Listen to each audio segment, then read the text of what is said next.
E notte, sì, e notte, nascono i sospiri e i pensieri, quando tutto tace e c'è sta silenzio, quando la stanchezza trova pace, è là che l'anima esprime i sentimenti, puri, lenti e senza inganno. Ti metti con una penna in mezza mano, fisso il soffitto e nascono l'idea.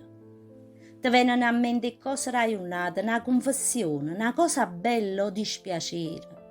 Allora i pensieri pigliano la penna a mano come un pittore tiene un pennello per creare un'opera d'arte, una cosa che rimane a questo mondo. Scrive di tutto e non sai se qualcuno rimane in leggerà. Su centenari, su migliaia, non sai mai quali ha pubblicato. A volte sceglie tre più belle, ma tu che le create sai che tenono tutto un senso.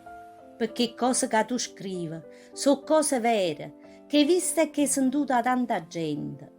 Non c'è sta metrica, a volte manca rima, ma i pensieri tu non ne puoi comandare. Quello che tu suggerisci sta nottata, sui sentimenti e l'umanità.